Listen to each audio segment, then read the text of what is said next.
完璧ですね、これ。アウト。90マイクロファラッドしかないですね、これ。本日はこちら。ケンウッドの R-K521 ということで CD コンポの方を買ってきました。ハードオフへ行ってきまして、で、今夕方なんですけど、本当に充実した一日でした。1店舗目からパッパッパッパッとこう購入できて、私が欲しかったバブル時代のビデオデッキとかですね、今回面白そうな CD コンポとか、まあその辺ですね、ポンポンポンと購入できたので、巡ってよかったなというところで、コンポの方ですね、やっていきたいと思います。ハードオフで購入した、もう完全にジャンク。もう間違いなくジャンクということで、今日はですね、これを3個1やろうかなと思ってます。で、過去に2台購入してたんですけど、まあそれもですね、2個1とかやりつつ、故障したものになってます。故障したもの同士で、なんとかですね、1台ぐらいは、復活できないかなというところでですね、今日はやっていきたいなと思います。はい。それでは、レッツゴー過去ですね、2個1やりまして、部品取り用として使ったガラクタですね、これ。一つは、電源が起動不可っていうもうどうしようもない、ところと、iPod ドックが読まないよというこの2つがですね、ジャンクのコンポになります。で、こちらがですね、今回購入したコンポになります。まあ、後ほどちょっと紹介していきたいと思います。で、こちらの方が、右側のスピーカー出力しないということで、ジャンク、修理できなかった、コンポになります。今回有望視できるのは、これとこれをマージさせて1台作れないかなというところでやりたいなと思います。で、なんといっても、ブラックのこのデザインもいいですし、こちらもいいんですけど、まあ、どちらかというとこちらを、1台ですね、仕上げたいなっていうところなんですけど、まずはこれを徹底的に、修理できないか、単体で修理できないかっていうのを見て、まあ、それでもダメであればこれとですね、マージさせると。で、それでもダメであればこれをなんとか、3体でですね、なんか泥沼化しないかっていうところを見ていきたいなと思います。こちらですね、紹介していきたいと思います。こちらの方がですね、今回、ですね、ちょっと喉がちょっと調子悪くてですね、ちょっと鼻かみます。あいうえおそれでですね、こちらですね、コンポ本体ということで、ケンウッド R-K571 と、あれ571? 嘘 571 なんこれ。521じゃなかったかな。後で確認したいと思いますが、571だったらちょっとまずいな。部品が合わないですね。こちら、2022年10月30日との、入荷なので、新しい、コンポかなというところ。新しいコンポっておかしいですけど、まあ入荷が新しい。ジャンクの、入荷が新しい商品ですね。になります。こちらの症状が通電しましたが、スタンバイ状態になりますということで、本体のみ、修理や部品取りにどうぞ。なので、今日ですね、修理や部品取りで使っていきたいなというところなんですよね。で、550円ということで、本当にですね、安い、コンポになります。なので、これがですね、うまく、2個1できたら、まあ、3個1できたら、まあまあお得なんじゃないかなというところですね。で、スピーカーとか、リモコンはついてないんですけど、こちらですね。これちょっとまた、タイプの違うやつのリモコンなんですけど、まあ同じケンウッドっていうことで、まあこれで操作して、まあテストできるんじゃないかなというところですね。と、これが550円。もうすごいですね。ちょっとこれどけよう。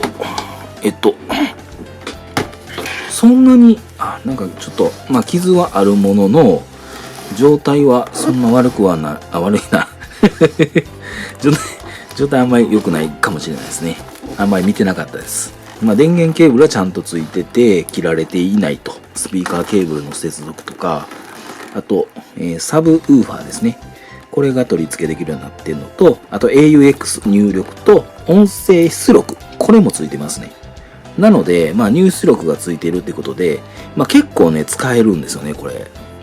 出力は、例えば、出力は出力ですよね。音声入力は、テレビの出力をつないで、このコンポを起動するとですね、テレビの音がこのコンポで聞けるというような形にしてます。例えばアレクサに、シアターとか言ったら、このコンポが立ち上がって音を鳴らしてくれると。そんな形にしていて、なかなか便利なんですよね。D オーディオ入力ということで、入力が2系統あるんですよね。デジタル音声出力もついてますね。入出力意外とあって便利ですよね。デジタル入力とデジタル出力もあるんですよね。だからなんやかんやですね、意外と便利な、コンポになってます。意外と拡張性があるっていうか、実際のになかなかいい感じですよね。剣と R-K、521ですね、やっぱりね。521でした。よかった。で、こちらですね。何年生あれ見えへんな、これ。なんで2011年製ということで、ちょっとカメラではお伝えできないですが、ちょっと薄くなっています。10年ぐらい前のデッキになってますということなので、壊れていきますね。ちょうど10年経ってますしね。はい。そんな感じになってます。これね、タッチパネルなんですよね。こうちょっとずらしますね。こういう感じでちょっとずらすと、タッチパネルなんですよね、これ。操作感は、なんていうんですか、指を乗せるだけでいいので、柔らかいタッチでですね、使えると。お年寄りにとってはちょうどいいんじゃないかなと。ボタンを押すのにね、やっぱりちょっと力がいるというか、これであれば、ぴょんと乗せるだけでね、効きますんでね、本当に、お年寄りに優しいかなというコンポになってます。ボリュームのところですね、光るんですよね、この辺。本当光るんですよ。光るので、だからこれをね、夜、真っ暗なところでこれ起動すると、ピャーっと光って、すごいね、幻想的になるんですよ。だからコンポがすごい、バブルコンポ並みの、美しさって言いますか、ピカッと光っていい感じになるので、その飾りっていうか、相性いいかなというところです。はい。そんな、面白い、コンポになってますね。ドックはこんな感じで、USB と、iPod ドック。旧式の iPod ドックなんですけど、させるようになってると。この USB 挿したらですね、普通に iPod とかも使えてしまうので、なかなか便利なんですよね。変換アダプターみたいなのがあるので、これをですね、こう挿すと、ライトニングケーブル仕様になるんですよね。こんな感じで、バランス悪いんですけど、一応ですね、こういう感じで、はい、使えるんですよね。ボタンはハゲ散らかしてるし、なんかもうちょっと、やっぱりこれダメですね。はい。このシャーシはちょっと使えない。これをちょっと使っていきたいなというところですよね。本当に、症状が合っているのか見ていきたいと思います。スタンバイ状態になりますということで、通電するけどスタンバイになってしまうということですね。通電ランプはついてますね。オン !D インから、こんな感じで、確かに落ちて、電源が上がってこないですね。試してみたいのは、リセット機能っていうのがあって、分解しなくてもですね、リセットで直ってしまうんじゃないかなと思っていて、ちょっとそれを見ていきますね。手順なんですけど、電源プラグをコンセントから、抜くということですね。再度本体の、電源、キーを押しながら、電源プラグを差し込むと。こうか。こういうこと。ほんとや。本に。イニシャライズ。これで、ほんで、スタンバイ。今ので、一応リセット完了ですね。到着。あれなんで到着。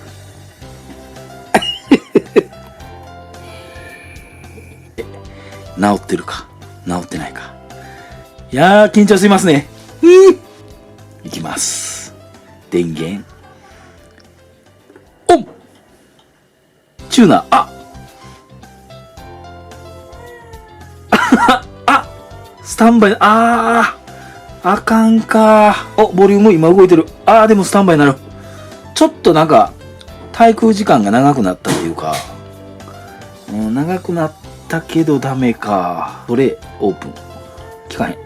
まあ、ということで、こちらですね、分解の方をしていきたいと思います。接点復活剤とか、まあそういったところをちょっと見直してみようかなと思います。まあ一旦ですね、ちょっと分解の方をしていきたいと思います。左右ですね、1箇所になります。で、後ろが、あれこれなんや？うわネジがないですね、ここ。うわちょっとしまったな見てなかった。この左右のネジを開ける必要があると。で、ここネジがないので何とも言えないんですけど、左右外していきます。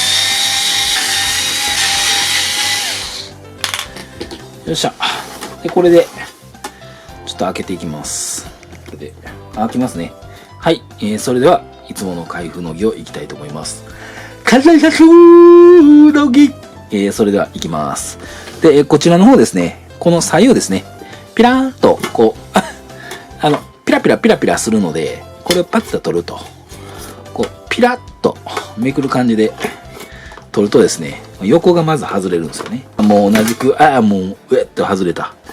で、こちらの方はもうこういう感じで、こう、いける感じかな？覚えてないな。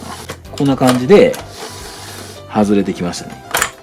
で、ただこれね、iPod ドックがあるので線があるんですよね。向かって、こう向けですね。こう開けるとうまく開きます。で、ここにフラットケーブルがあるので、これをですね、ちょっと気をつける必要があるかなというところですね。ちょっと外しときましょうか、これ。ね。アースになってますね、これ。なぜか2本ついてます。とりあえず外しながらですね、動くラインがないか。ちょっと見ていこうかなと思います。フラットケーブルがあって、切られた跡があるので、とりあえず前任者の方がこれ多分分解したんだと思うんですよね。一旦この前面パネルですね。これをちょっと分解していこうかなと思います。こいつがちょっと怪しくないですか？前面パネルが接続されているこのフラットケーブル。こいつがめちゃめちゃ怪しいなっていうところなんですよね。ちょっとここですね。接点復活剤振っておきましょうか。これ電気接点復活剤で、これをですね、ここにキュッと直接吹きかけるんじゃなくて、ここの、綿棒ですね。綿棒に間接的に吹いて、で、今ですね、こちら、フラットケーブルのここをですね、優しく、こう、ふんがふんが、ふんがふんが、ふんがふんがと。ちょっとこれで乾かして、まずこれをテストしましょうか。はい、それではですね、こちら。はい、今乾きましたんで、簡単に直ったらいいなっていうところなんですけど、CD でトレイオープンって一応、トレイ出てきスタンドバイで終わりましたね。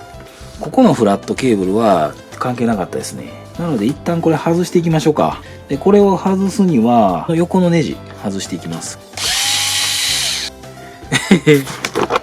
こっちがネジないですね。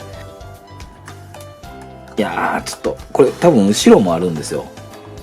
ここもネジないわ、やっぱり。最悪。あとここのネジ外していきます。違うネジが、刺さってますね。この左右に対して。もう諦めて、最後もうネジどうでもええわってなって、ぐちゃぐちゃにやったんじゃないかなと。私も経験はあるんですけどね。はい、取れました。これが、問題のパネルですね。試してみたいのは、こいつを、最終ですね、ニコイチして使っていきたい。で、これはですね、もう分解歴があってネジがないとか、いろいろきつい状態なんですけど、スタンバイになってしまうので、この前面パネルをこいつにつけて、で、それで動けば、もう前面パネルが問題だというのが、そこでわかるので、こいつはですね、前面パネル普通に使えるんですよね。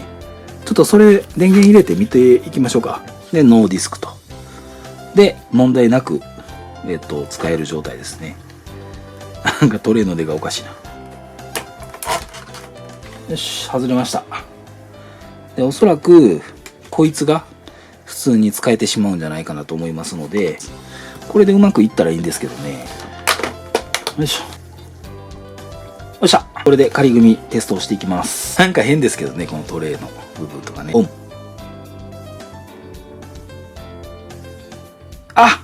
スタンバイなる。ということは、ちょっと狂ってきたな。これ前面パネルは関係ないってことですよね。ちょっと狂ってきたな。どうしようかな。前面パネルはお互い問題ないってことですよね。これでそこまで分かりました。これが悪いんか。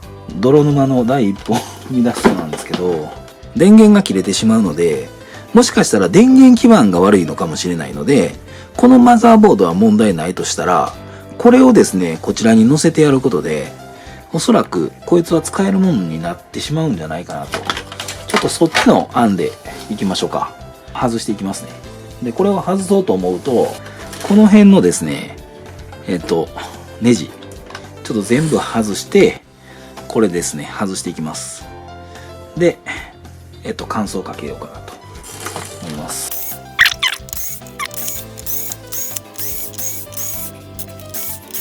よし、これで OK かな。はい、取れました。で、これでようやくですね、マザーボードのネジ、こちらですね。このネジを外してやると、これが多分取れるんじゃないかなと。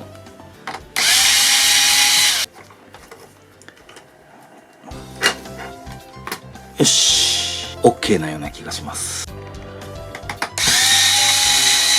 よし。よいしょ。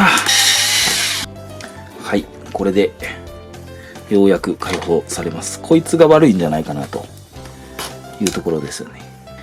この基板ですね。これをちょっと取り付けていきます。通電はちょっとドキドキしますね。ドキドキ。ノーディスク。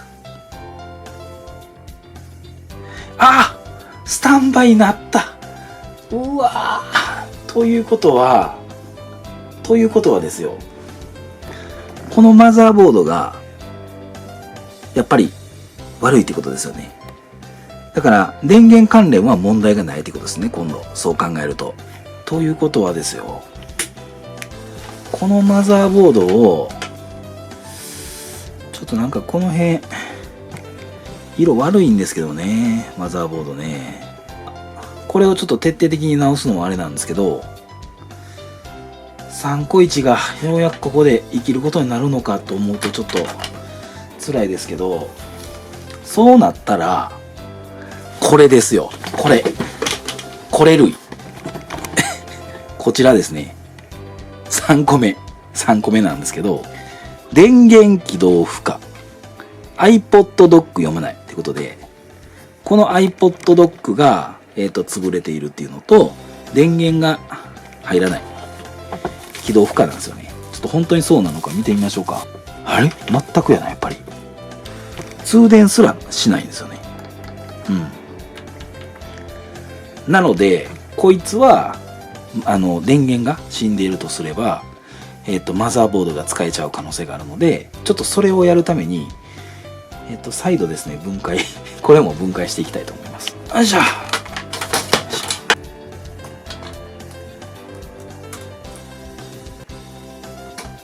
はい、こちらですね、取れました。これがもう3代目の唯一の、マザーボードになるので、これがダメであればちょっと、かなりやばい、危ない状態ですね。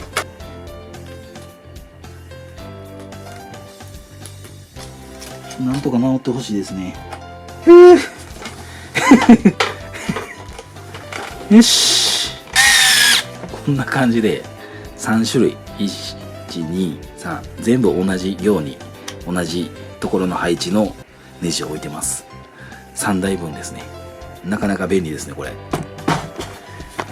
こういう時やっぱありがたいですね。電源がつかなければ、このマザーボードが電源がつかない原因だったということです。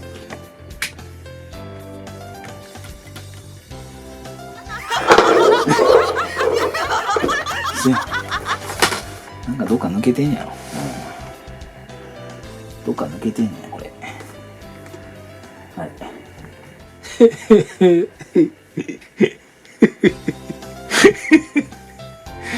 ということは、マザーボードに原因があったってことは、これ、電源がつかないっていうの。そういうこと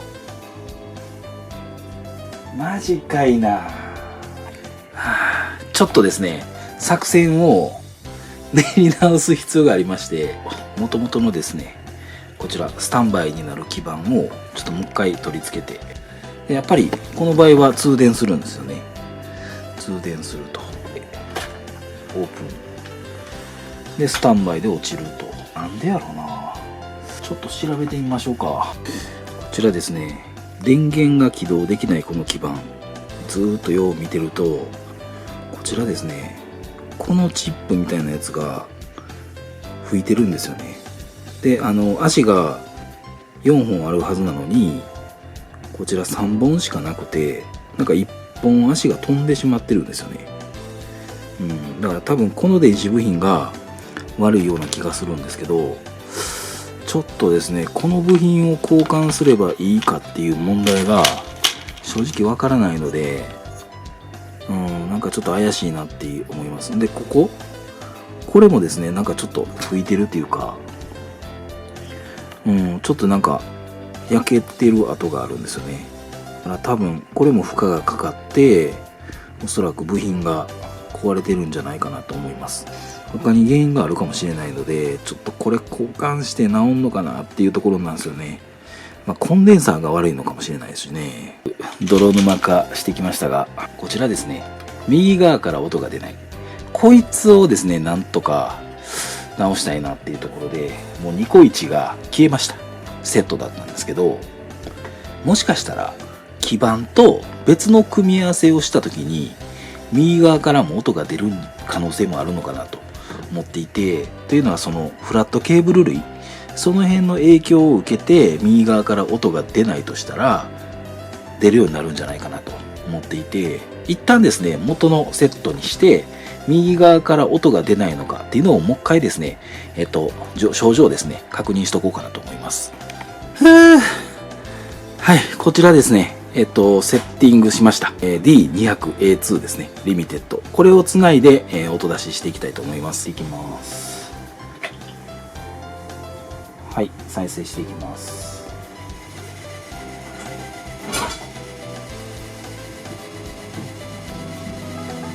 はい。全くこっちは音出てない。だから右が音で出てないんですよね。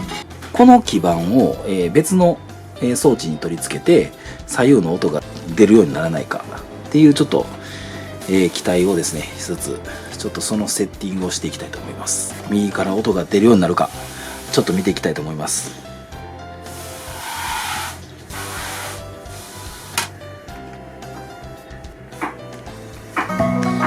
やっぱりダメですね。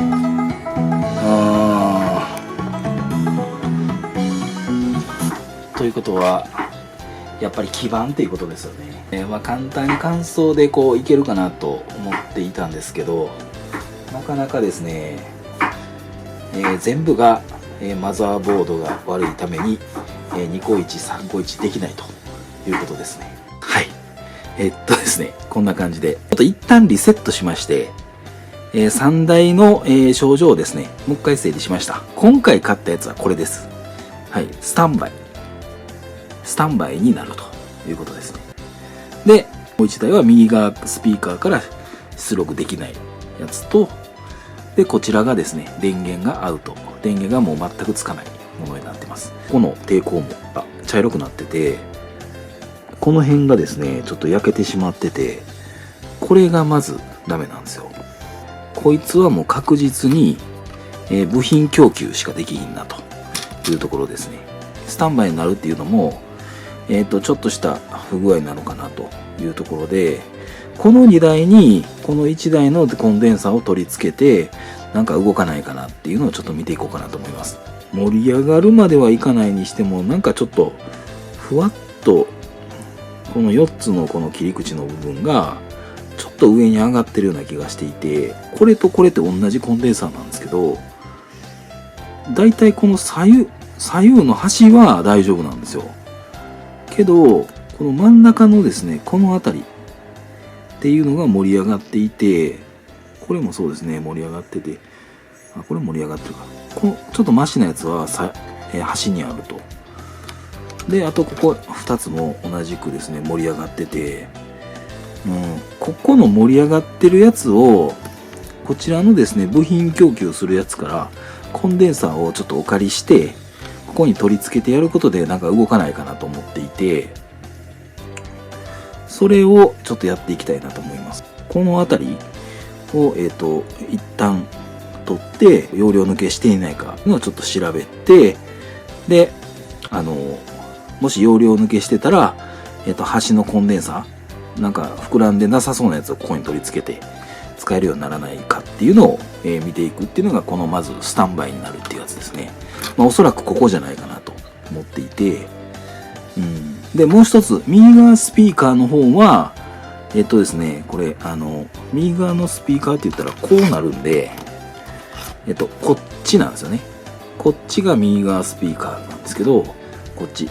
で、これの、電子部品がどこにどう繋がってるかみたいなのをこう、でんでん、でれれれれんれんれれれれれんれんれれれれんってこう、ずーっと見ていくと、こう来て、このコンデンサーが、どうもですね、右側の、音声出力、こいつが悪いんじゃないかなと思っていて、こいつを見てみるのもありかなというところですね。問題なさそうなやつをちょっと取り出して、で、見てみようかなと思います。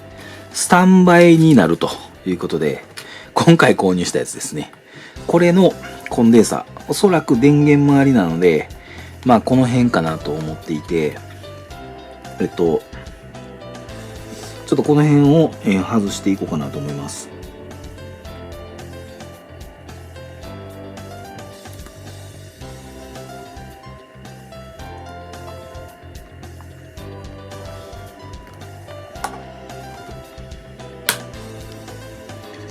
しまった。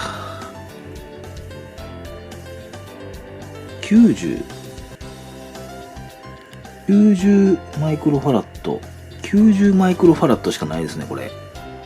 220マイクロファラットないといけないのに、90マイクロファラットしかないですね。だからこれは本当に傷んでますね。完全に、壊れた基板の問題なさそうなやつを使っていきたいと思います。ピンがね、寝かされてるんで、これをちょっと上げた上で、ここですね。ここ、取っていきます。よし。はい、取れました。こいつはおそらく問題ないだろうというやつで、比較的ですね、頭も膨れてないやつになります。こんな感じで、205を示すので、ほぼ容量は問題ないのかなと思います。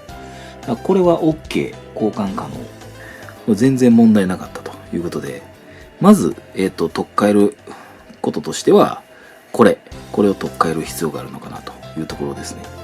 で、もう一つ、これ、まあ一回ちょっとはめてみるかですよね。一旦これで、スタンバイが改善されるか、ちょっと見ていくのに、この2つ問題なかったやつをここにはめて、スタンバイが改善されるか、ちょっと見ていきたいと思います。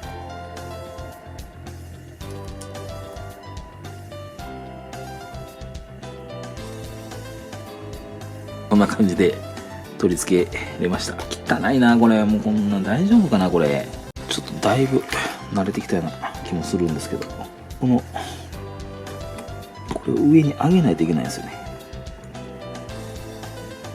よいしょと。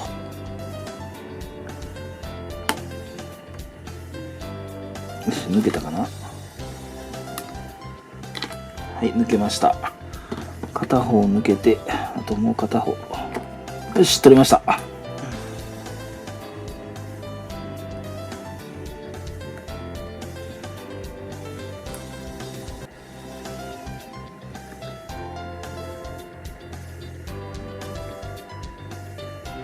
完璧ですね、これ。アウト。全然容量ないですね。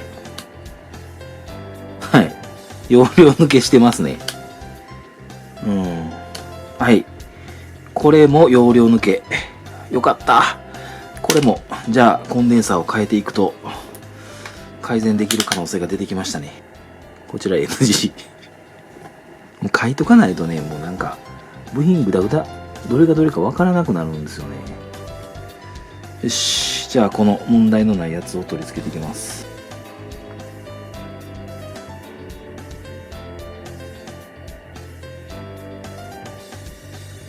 ようやくですね、こちら、取り付け完了しました。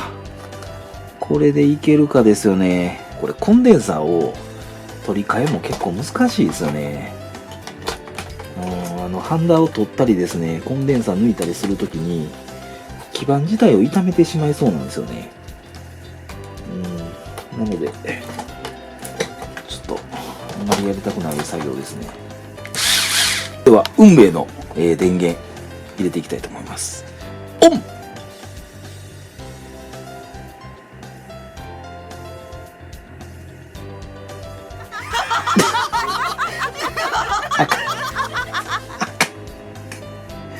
はあ、そうなんや。なんで。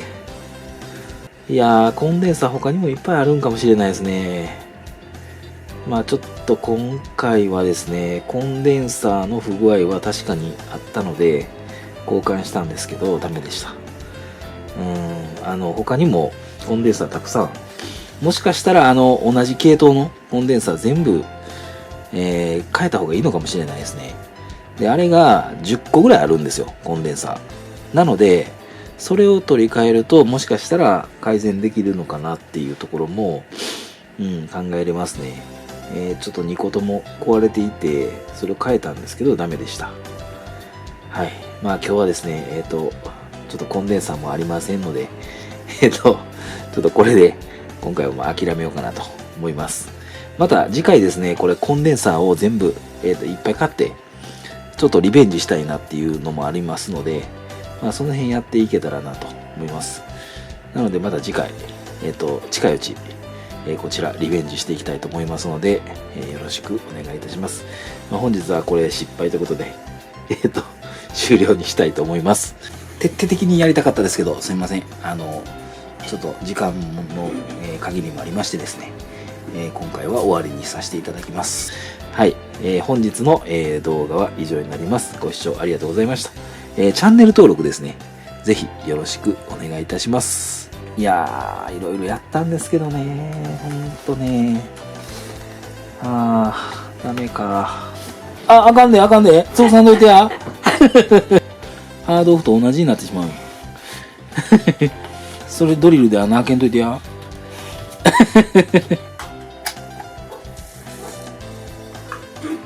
入りきらへんわ、顔が。近いね。誰や、これ。